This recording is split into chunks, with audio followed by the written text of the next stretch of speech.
మాట ఆర్టీసీ కార్మికులను గవర్నమెంట్లోకి తీసుకోవడం. దీని మీద తెలిసినోడు ఒకటి తెలియనోడు ఒకటి మాట్లాడుతూ ఉన్నారు. ఆ గవర్నర్ గారు పాపం మాకు తెలిసి తెలియక అనవసరంగా వివాదం కొని తెచ్చుకున్నారు. అనవసరంగా ఆర్టీసీ పెట్టిందే ప్రజలకు ప్రజా రవాణా ఉండాలని చెప్పి అధ్యక్ష. సరే, క్రమేణా కాలక్రమంలో ఆ సంస్థ నష్టాల్లో కూరుకుపోవటం ఎంత జరుగుతూ వచ్చింది. నేను కూడా ట్రాన్స్పోర్ట్ మినిస్టర్గా పనిచేసిన అధ్యక్ష. నేను పనిచేసిన రోజుల చాలా డెడికేటెడ్గా పనిచేసి నేను మినిస్టర్గా బాధ్యత తీసుకున్న రోజు ఆనాటి ఏపీఎస్ఆర్టీసీ 14 కోట్ల నష్టాలలో ఉండే అధ్యక్ష. ఆ 14 కోట్ల నష్టాలను పూడుస్తూ వివిధ రకాల ప్రక్రియలు అక్కడ ప్రవేశపెట్టి మరొక 14 కోట్ల రూపాయల ఆదాయం తెచ్చినాం అధ్యక్ష ఆర్టీసీకి. అంటే తమను పూడ్చగలిగితే శక్తి సామర్థ్యాలు ఉంటే నష్టాన్ని పూడ్చవచ్చు. కానీ ఈ మధ్య ఏమైపోయిందంటే అధ్యక్ష, అనేకమైనటువంటి డీజిల్ పెరుగుదల మన ఆర్టీసీ వాడే మేము ఆశామాషిగా చేయలేదు అధ్యక్ష. ఏ పని కూడా అట్లా చెయ్యం మేము. గతంలో ఆర్టీసీ కార్మికులు సమ్మె చేశారు, మమ్మల్ని గవర్నమెంట్లో తీసుకోమన్నారు. మేము ఏం చేసినామంటే మీకు తగిన డబ్బులు ఇస్తాం, మీరు నడపండి, లాభాలు తీసుకొచ్చే ప్రయత్నం చేయమని ఒక బెస్ట్ ఐపీఎస్ ఆఫీసర్ని అక్కడ ఎండీగా వేసి మనం మంచి అనుభవం ఉన్నటువంటి బాజిరెడ్డి గోవర్ధన్ గారిని చైర్మన్గా వేసి విశ్వ ప్రయత్నాలు చేసినారు వాళ్ళు కూడా. ఎంత చేసినా ఈ అబ్నార్మల్ డీజిల్ ప్రైస్ అధ్యక్ష మన చేతులు ఉండలేదు, సెంట్రల్ గవర్నమెంట్ చేతిలో ఉంటా ఉంది. అది ఎట్లా ఉందంటే సుమారు 40 లక్షల కిలోమీటర్లు తిరుగుతాయి అధ్యక్ష మన బస్సులు. 6 లక్షల లీటర్ల డీజిల్ ప్రతిరోజు కాల్స్తాయి. అవి 6 lakh లీటర్స్ డీజిల్. 60 రూపాయల డీజిల్ 110 రూపాయలు 105 రూపాయలు అయిపోయింది. అమాంతంగా 45 రూపాయలు పెరిగితే రోజుకు 2.5 కోట్ల రూపాయలు డీజిల్ మీద నష్టం వస్తూ ఉంది అధ్యక్ష. ఎక్కడి నుంచి ముందర పడాల సంస్థ? మన క్యాబినెట్లో మేమందరం కూడా దాదాపు 5.5-6 గంటలు చర్చించి గతంలో మనం వద్దనుకున్నాం, మరి ఇప్పుడు ఏం చేయాలి? మా చర్చలో తేలింది ఏంటంటే అధ్యక్ష, నేను కుల్ల చెప్తా ఉన్నా, కానీ దాచిపెట్టేది ఏం లేదు. ప్రజలకు రవాణా సదుపాయం కల్పించడం ఏ ప్రజాస్వామ్య ప్రభుత్వానికైనా ఒక సోషల్ ఆబ్లిగేషన్. మరి ఆర్టీసీని తీసేద్దామా? తీసేయడానికి లేదు. ఆర్టీసీ బెస్ట్ స్కిల్ ఉన్న సంస్థ, జీరో యాక్సిడెంట్ ఫ్రీ ఉండే సంస్థ, ప్రయాణికులను క్షేమంగా చేరవేసే సంస్థ. మనమే లక్షల కొద్ది పాసులు ఇస్తూ ఉంటాం విద్యార్థులకు మరొకలకు. మనది మంచి సదుపాయం. ప్రజలు కూడా బస్సు ఉండాలని కోరుకుంటారు తప్ప పోవాలని కోరుకోరు. మరి ఇప్పుడు ఏం చేయని? ఆ సంస్థగా మనగడ సాగించే ప్రయత్నం లేదు. ఇంకా ప్రభుత్వమే సాకాల, ప్రభుత్వమే సాధాల్సిందే. వాళ్ళు చేయలేరు. వాళ్ళ కాలికి మస్తు ప్రయత్నాలు చేసినారు. గోవర్ధన్ గారు, ఆ ఎండీ గారు చాలా ప్రయత్నం చేసినారు. చివరి క్యాబినెట్లో తేలింది ఏంటంటే వాళ్ళకి సంవత్సరానికి 1500 కోట్లు ఇస్తూ ఉన్నాం అధ్యక్ష. ఇప్పుడు బడ్జెట్లో పెట్టి మరీ ఇస్తూ ఉన్నాం. Every year 1500 crores we are giving to the RTC. గవర్నమెంట్లో లేదన్న పేరే కానీ గవర్నమెంటే సాత్తా ఉంది దాన్ని. ఆ వచ్చేది ఏమూలకు సరిపోవడం లేదు. కాబట్టి ఇంకా తప్పదు, మనకు ప్రజలకు ప్రజా రవాణా ఉండాలి. ఏ ఆబ్జెక్టివ్తో దాన్ని పెట్టినారో ఆ బాధ్యత నుంచి మనం తప్పించుకోలేము. తప్పకుండా ఉండి తీరాలి. కమాన్ ప్రభుత్వంలోకి తీసుకుందాం. ఆ కార్మికులకు పాపం భద్రత వస్తుంది, వాళ్ళకి చిక్కులని పోతాయి. ఆ విధంగా చాలా బాగుంటుందని మేము భావించి మన క్యాబినెట్లో ఫైనల్ డెసిషన్ తీసుకున్నాం. వద్దన్నోళ్ళు ఇప్పుడు ఎట్లా తీసుకున్నారని మాట్లాడే పిచ్చి వాళ్ళు కూడా ఉన్నారు బయట. వాళ్ళతో సంబంధం పెట్టుకోలే. ఏ పని చేసినా గవర్నమెంట్ ఒక బాధ్యత ఉంటుంది, ఒక లోతైన దృక్పథం ఉంటుంది, ఒక పరిశీలన ఉంటుంది. దాని మీద స్టెప్ తీసుకుంటాం. ఈ సగం ఎందుకు, బయట మేనేజ్మెంట్ ఎందుకు? మనమే ప్రభుత్వమే డబ్బులు పెట్టి ఇంకా కొంచెం దాన్ని స్పీడ్ చేసేటట్టు 10 రూపాయలు ఎక్కువ ఇచ్చేటట్టు కూడా చేద్దాం. మంచోళ్ళకి 2 ఐఏఎస్ ఆఫీసర్లను పెడదాం, యంగ్ ఆఫీసర్లను పెట్టి బాగా పనిచేద్దామనే ఉద్దేశంతో ఆ నష్టాలు ఎట్లాగో భరిస్తున్నాం కాబట్టి అనవసరంగా అక్కడ ఎందుకు, అకౌంట్స్ మన దగ్గరికి వస్తాయి, మొత్తం బాగుంటుందని చెప్పి నిర్ణయం చేసినాం. కొంతమంది ఎంత దుర్మార్గంగా అంటే అధ్యక్ష, ఇంత నీచులు కూడా ఉంటారు రాజకీయాలలో. ఆర్టీసీ ఆస్తుల మీద కన్నేసినామని మాట్లాడతారు. ఇంతకన్నా దౌర్భాగ్యం ఉంటుంది అధ్యక్ష? ఇంతకన్నా దరిద్రం ఏం చేసినా ఒక అడ్డంపుడు మాట్లాడతామంటే ఇదే దుఃఖం కలిగించేది అధ్యక్ష. ఇంత బాధ్యతాయుతంగా పనిచేసే ప్రభుత్వం ఆర్టీసీ సేవలు పెంచుతాం, ఆ బస్టాండ్లను ఇంకా బ్రహ్మాండంగా చేస్తాం, మోడర్నైజ్ చేస్తాం, సౌకర్యాలు పెంచుతాం, ఇంకా అవసరమైతే ఇంకో 10 ఎకరాల జాగా తీసుకుంటాం. ప్రభుత్వ పరంగా ఎన్ని డిపోలు కట్టిస్తున్నాం అధ్యక్ష?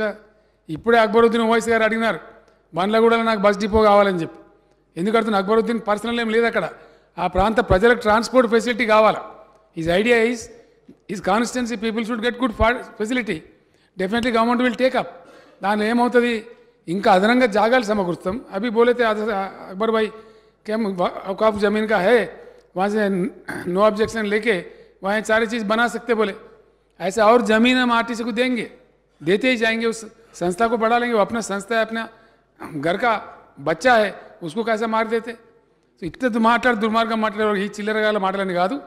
ప్రభుత్వం అంటే ప్రభుత్వానికి ఒక బాధ్యత ఉంటుంది, సమాజానికి మేము జవాబుదారులము. ఖచ్చితంగా రవాణా సదుపాయాన్ని ప్రజలకు అందుబాటులో ఉంచాలని, ప్రజలకు ప్రజా రవాణా అందుబాటులో ఉంచడం ప్రజాస్వామిక ప్రభుత్వం యొక్క సామాజిక బాధ్యతని గుర్తించి క్యాబినెట్లో 4 గంటల సేపు మేము చర్చించి దాన్ని ప్రభుత్వంలోనే చేర్చుకుని ఇంకా బాగుంటుందని చెప్పి మా ఆలోచించి ఒక బాధ్యతాయుతమైన నిర్ణయం తీసుకున్నాం. అందులో కూడా ప్లస్ మైనస్ అని చర్చించి డైరెక్ట్ గవర్నమెంటే కరెక్ట్ అని చెప్పి వాళ్ళని తీసుకున్నాం. వాళ్ళకి భద్రత వస్తూ ఉంది. అప్పుడు పీఆర్సీ ఇస్తాం, వాళ్ళకి ఆటోమేటిక్గా పెరుగుతుంది. ఏ సదుపాయం ఎంప్లాయీస్కి ఇచ్చినా ఆ 43,000 ఉద్యోగులకు కూడా అన్ని పెరుగుతాయి. పాపం వాళ్ళు కూడా సంతోషంగా ఉంటారు, ఉద్యోగ భద్రత వస్తుందని, కార్యకలాపాలు కూడా పెరుగుతాయని అనుకున్నాం అధ్యక్ష. మరి ఆ గవర్నర్ గారు ఎందుకు ఉంచుకున్నారో తెలియదు. ఆ పనులంతా పెట్టుకొని 96 క్లారిఫికేషన్లు అడిగి, అది మినిమం అధ్యక్ష. అసలు గవర్నర్ గారు అదే చెప్తున్నా నేను.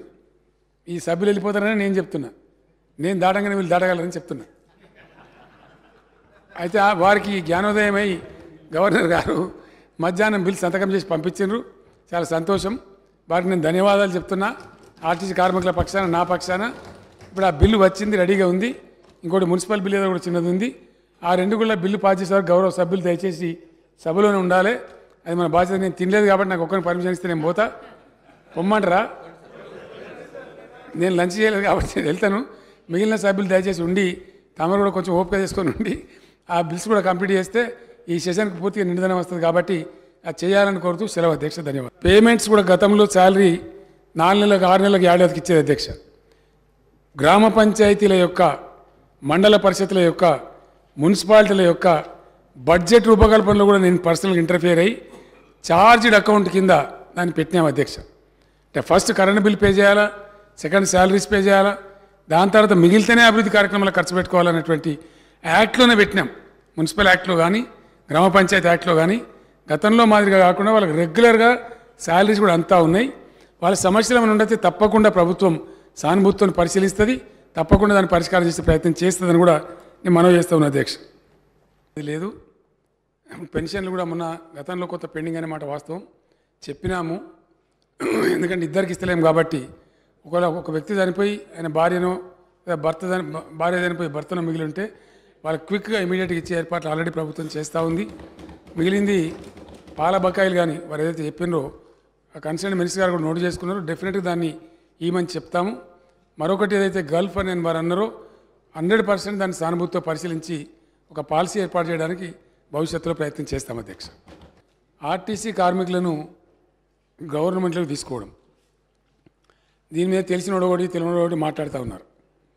ఆ గవర్నర్ గారు పాపం మాకు తెలిసి తెలియక అనవసరంగా వివాదం కొని తెచ్చుకున్నారు. అనవసరంగా ఆర్టీసీ పెట్టిందే ప్రజలకు ప్రజా రవాణా ఉండాలని చెప్పి అధ్యక్ష.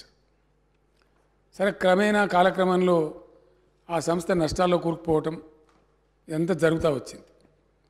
నేను కూడా ట్రాన్స్పోర్ట్ మినిస్టర్గా పనిచేసిన అధ్యక్ష. నేను పనిచేసిన రోజుల చాలా డెడికేటెడ్గా పనిచేసి, నేను మినిస్టర్గా బాధ్యత తీసుకున్న రోజు ఆనాటి ఏపీఎస్ఆర్టీసీ 14 కోట్ల నష్టాలలో ఉండే అధ్యక్ష.